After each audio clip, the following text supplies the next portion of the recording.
Hello, this is Greg Smalley with Pod 366, a Weird Movies podcast today, joined by Giles Edwards Hello. and Shane Wilson. Glad to be back with you. And we are going to finish and hopefully complete the truncated movie quiz that Shane was giving us on his last appearance. And we got one question in, and Giles scored 1 point on that question, and I scored 0. So it's going to be really hard for me to come back, but I'm going to give it my best shot. And you at home can always play along. But before we do that, let's take a look at a couple of items of interest this week to the weird movie community, if I can find them. Let's see. I always have an issue with this. There we go. Here we go. First up, can you guys see the still? Oh yeah. Absolutely. This is this one is for Shane. Shane, will you describe what we're seeing and what it's from? I would be happy to. This is not Emma Stone having her brain blanked from the moment when La La Land did not win Best Picture. This is the newest from Yorgos Lanthimos, who actually directed Emma Stone in The Favorite. This is a movie called Poor Things. It's actually his first movie since The Favorite. He's, of course, the mind who brought us movies like Dogtooth and The Lobster.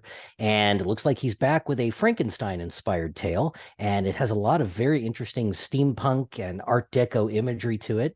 And Emma Stone is one of those young actors who's taken the interesting path of, once I've been successful in Hollywood, I can start doing the fun, weird things that I really, really want to do. And it looks like Poor Things might be one of those. The teaser came out for this just this week, and I believe it's due in theaters September 8th. So it's always nice to see new product from our friend, Mr. Lanthimos.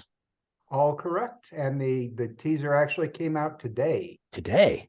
Yes. Today being Thursday, whereas it will be yesterday when you see this. Oh, that's correct. Yes. Unless you're watching it on Thursday, which is possible. But we always encourage you to just watch it again and again and again and Right. just add the days on. And click all the ads too. That's good for us. So yeah, we wanted to mention that coming up September 8th. I think people will be very excited. Now we have one that's on Blu-ray. It's been out for a while on VOD, and Giles Edwards will describe to you what we're seeing here really quickly.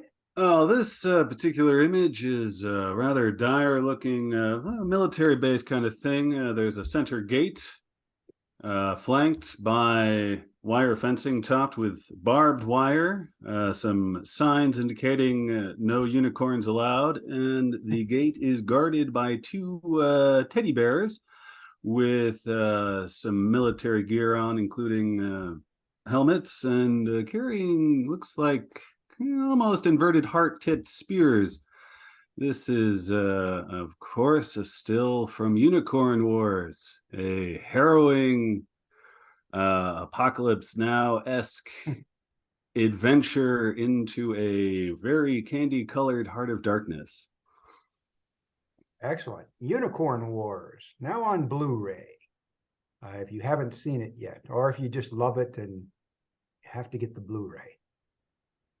And the last item we're going to discuss this week is another Criterion Collection 4K UHD upgrade, which is to an absolute weird movie classic, Seijun Suzuki's Branded to Kill, which is, of course, the quite fractured and postmodern take on the Yakuza tale, where the number 3 hitman wants to move up that ladder and challenge the number 1 hitman.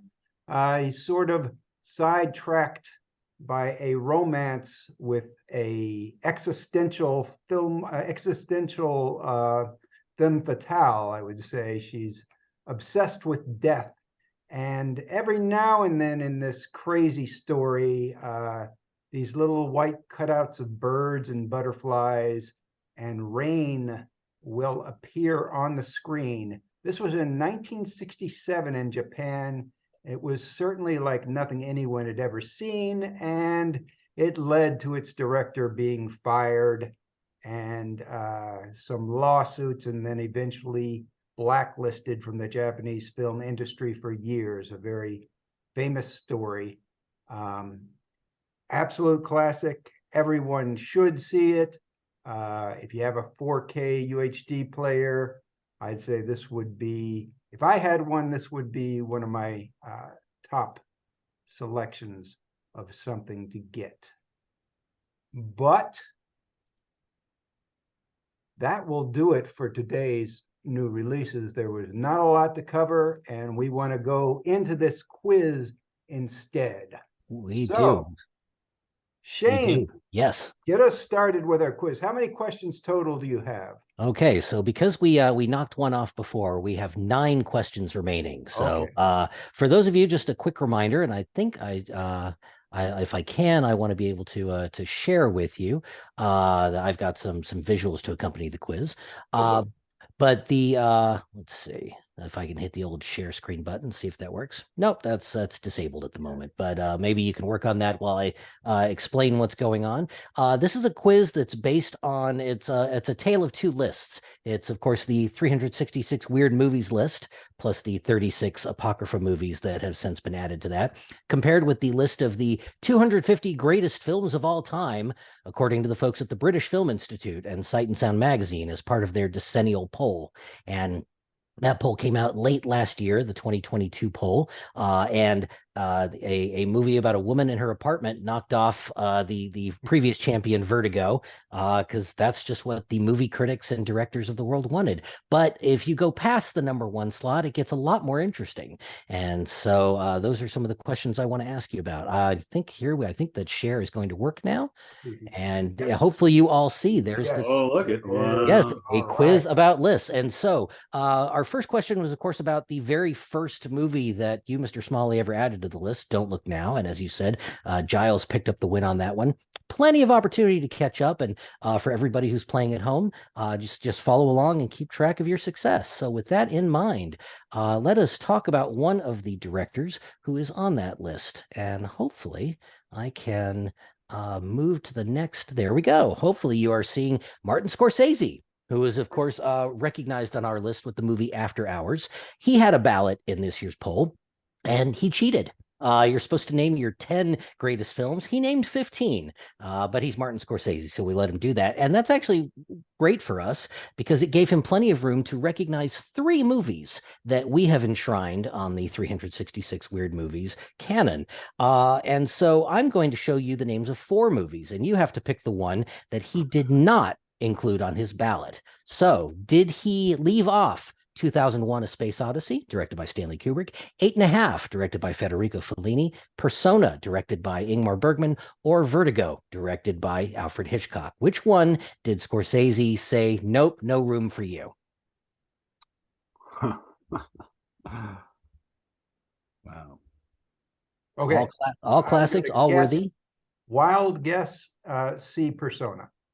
Okay, great. Going with Persona. Giles, you gonna match him? Yeah, I got Persona written down right here. Well, you are both correct. Persona is the answer. Ingmar Bergman, not quite enough for Scorsese to include, but all of those films, of course, we've recognized as worthy. And that actually takes us right into our next question, because when you look at those 4 movies, those are 4 of the 5 weird movies that appear on the BFI directors poll. In addition to the overall poll, which includes many filmmakers and film writers and critics, they separate out the directors for their own special poll.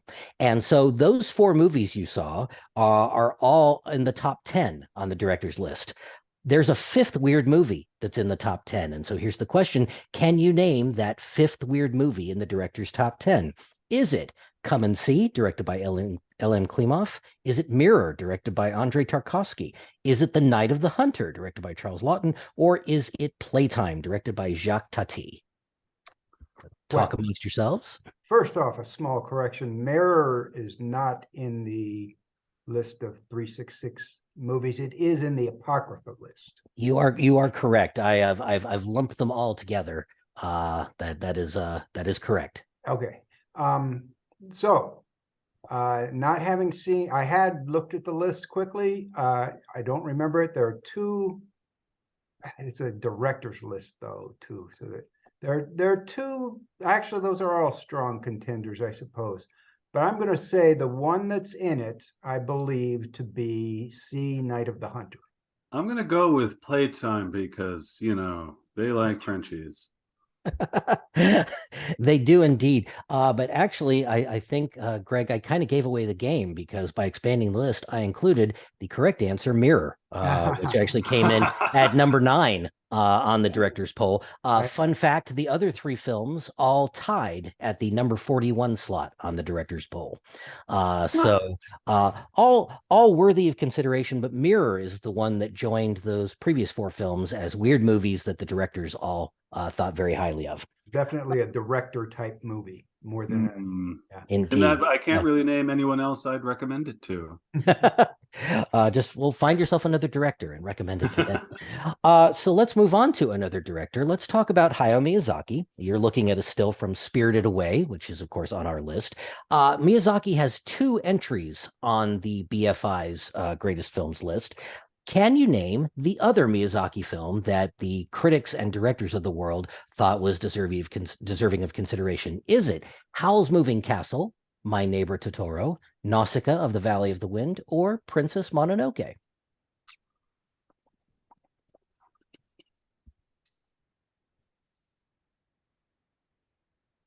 My shot in the dark. I've left you speechless. Well, I'm less familiar with Miyazaki than I should admit on a podcast here. But of those 4, I'm going to guess My Neighbor Totoro.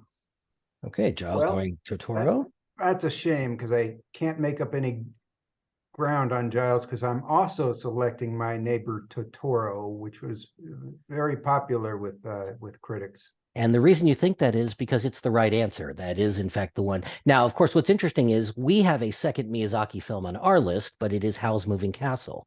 We diverged from the mainstream on that one, as we do so frequently. So you both got Totoro correct. Let's talk about some other directors who maybe have even more attention than Miyazaki does, like this gentleman, Peter Greenaway. He has 7 entries on the 366 canon and apocrypha, although when you look at his ballot, he seems to have more traditional tastes in what he watches. It includes such classics as Citizen Kane, The Seventh Seal, Jules and Jim. He also nominated 2 films by a director who has achieved a great deal of mainstream success and who is still very active in the film world. So my question to you, to whom did Peter Greenaway give double the recognition on his ballot? Was it James Cameron, Francis Coppola, Ridley Scott, or Steven Spielberg? Got to think like Peter Greenaway and say, curled up in your comfy chair with your popcorn. Who are you going to watch? I have my guess is Ridley Scott. Okay. One vote for Ridley Scott. Because that was one I was considering because you stressed he had such a surprisingly conventional list. I'm going to say Steven Spielberg. You're going with Steven Spielberg. Well, obviously, all popular directors. I'm sorry to say, Greg, that Giles is correct. It is Ridley Scott. Giles, do you want to take a stab at what 2 films he voted for? Ooh, well, let's see. Purely bonus points here. I guess the obvious choice would be Blade Runner. Blade Runner is one of the 2. I'm certainly not quickly doing research into what Ridley Scott has done. Say it out loud, Greg. Go ahead. Alien. It is not Alien. Yeah, I'll go ahead and spoil it. It's Gladiator. That is the other film that Peter Greenaway placed in his top 10. So a big Ridley Scott fan is Peter Greenaway. There's someone else who has 7 entries on our lists. That's David Lynch. And he actually placed 4 movies on the Sight and Sound poll.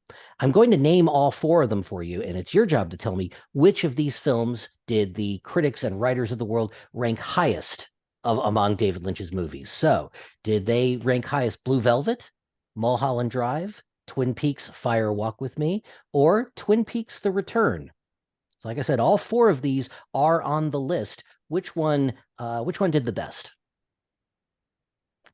Greg, if you hurry and get your answer in, maybe Giles will have to either match you or have to go Second guess. Yeah. Oh yeah, that's good strategy. Thank you. I'll go B, Mulholland Drive. All right, going with Mulholland Drive. Very good. I'm going with A, but that's more out of hope than necessarily anything else. Well, hope does not win today. Greg is correct. It is Mulholland Drive, and actually, Mulholland Drive ranked 8th. So it is a top 10 film, far and away the highest ranking. Blue Velvet is actually slots in at number 85. So it's a top 100 film. And then the Twin Peaks set, those first 3 we have recognized, being a TV series. The Return didn't qualify for us. Apparently the British think differently. The Return enters at number 152, and the Fire Walk with Me is tied in the number 211 slot. So David Lynch doing very well there. We talked about Greenaway and Lynch with 7 entries. There are actually directors with even more than that. One of them is Luis Buñuel. He has 8 weird entries. But interestingly enough, he only appears twice in the BFI 250. Your job is to look at all 8 of our entries. I've paired them up. You have to pick the pair where we agree. So this is kind of a test of how well do you know our own list. So which pair did we agree on? Is it Belle de Jour and L'Age d'Or? Is it The Discreet Charm of the Bourgeoisie and That Obscure Object of Desire? Is it The Milky Way and The Phantom of Liberty? Or is it The Exterminating Angel and Un Chien Andalou? Because I'm behind, I have to jump in quick and You do. with D, because yes, they would not leave Un Chien Andalou. Yeah, I'm gonna have to go with D. And as well, you should, because those are the correct answers. So yeah, we recognized all 8 of those. I was actually really surprised that The Discreet Charm of the Bourgeoisie didn't make the I would have thought so, 250.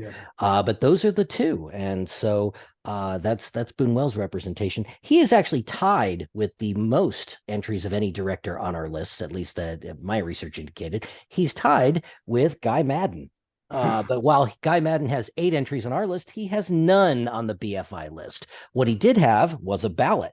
He actually, interestingly enough, included Luis Buñuel on his ballot. He also included a John Waters movie in his top 10. So here's my question for you. Which John Waters classic did Guy Maddin put on his greatest films of all time ballot? Was it Desperate Living, Female Trouble, Hairspray, or Pink Flamingos? I'm going with B. Going with B, Female Trouble. I will go with the surprise entry of C, Hairspray. Going with Hairspray. You're thinking maybe Peter Greenaway's mainstream tastes extend to Guy Maddin. Sorry to tell you they do not. Giles is correct. It is Female Trouble. That is melodrama. The melodrama. Yes, that's what Guy Maddin was interested in. Not Mondo Trasho. That did not make his list.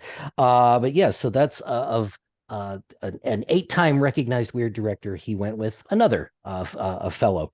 Let's look at it. Let's look at some more very modern directors. These guys, the Daniels.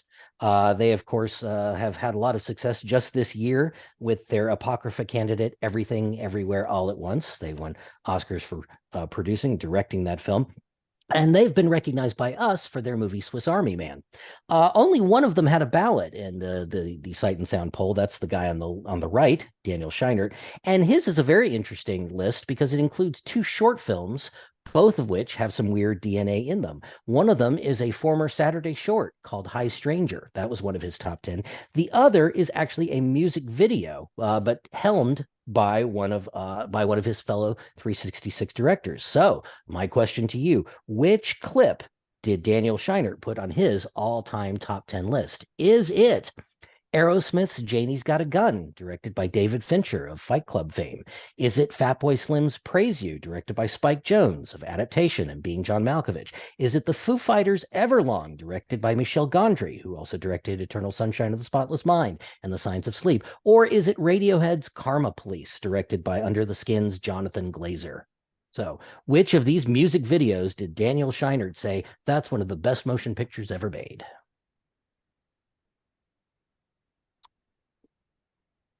Gosh, how old does he look? I'm going to go with D. With Radiohead, a fine choice.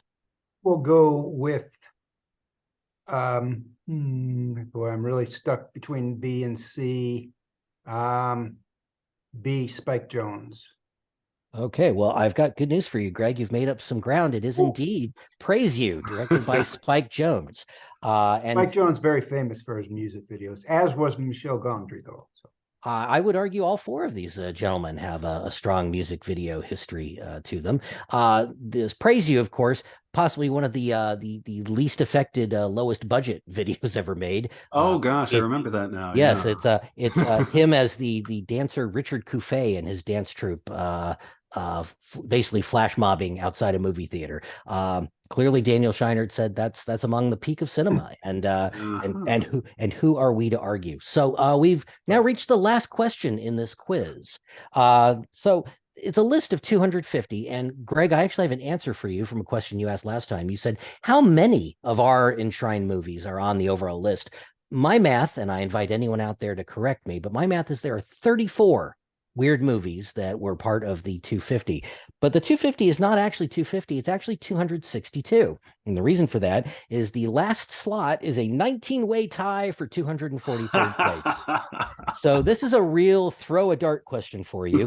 Which of the following 366 recognized movies is part of that 19-way tie?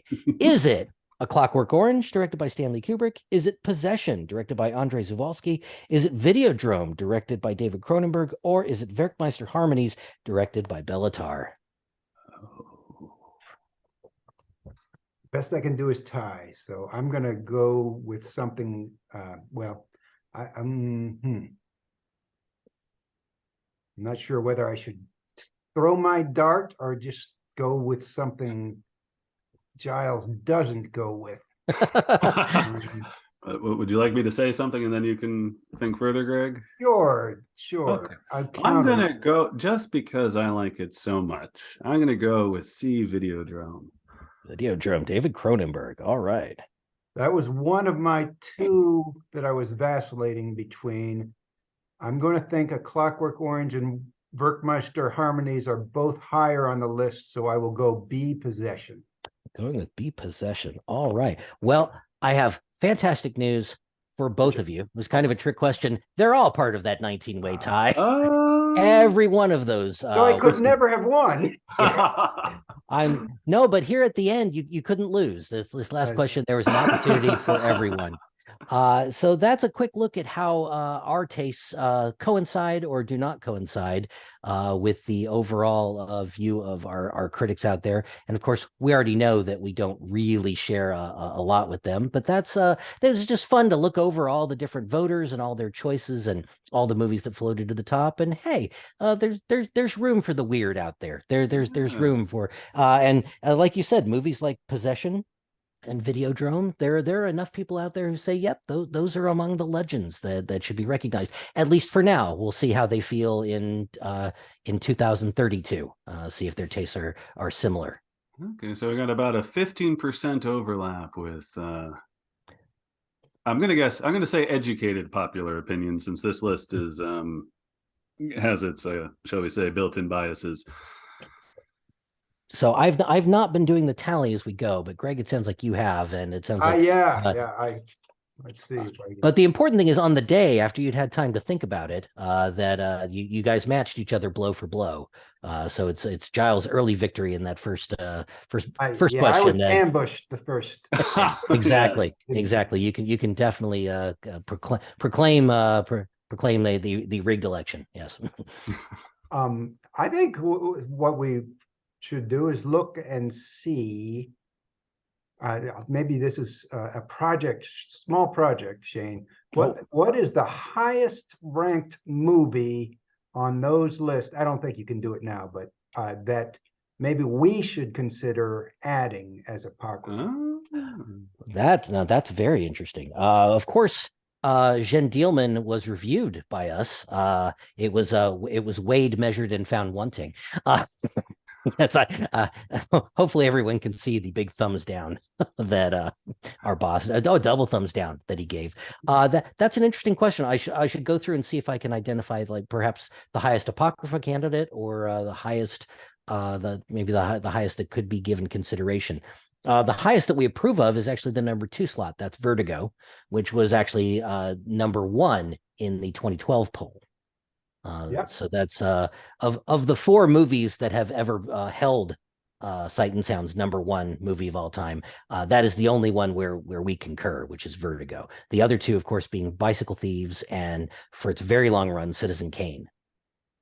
I recall when I put Vertigo on the list, I got a comment on Facebook that said, "The list is dead." It's not a little too popular by some. So, well, I suppose I'd almost take that as a good sign that your list had such an impact on at least this one reader that they could be betrayed to such a great extent. I respect the passion. Yes. It's good stuff. We just have a couple of minutes, but what I think maybe we'll do right now is describe. All 3 of us have an article or a review coming up next week on the site, a written review. You want to give a quick update as to what you're assigned and what people can look forward to reading next week? Shane first. Shane, you probably don't know because I don't know which one you have queued up next. Shane, you have Deathgasm. Deathgasm, yes. One of those delightful New Zealand heavy metal zombie comedies that we've come to appreciate from our friends down under. It's one I think we took a look at when it came out back in 2015 and said, yeah, we'll get back to that. We're getting back to that, so that's something to look forward to for next week. Giles, you have seen the one you're doing already, so. Yes, I will be revisiting Freaks Out, also known as Freaks versus the Reich, although after today, I don't think you'll ever hear me refer to it as that title, because I like the snappy insouciance of Freaks Out, because it really focuses more on the freaks, which is what the story is about.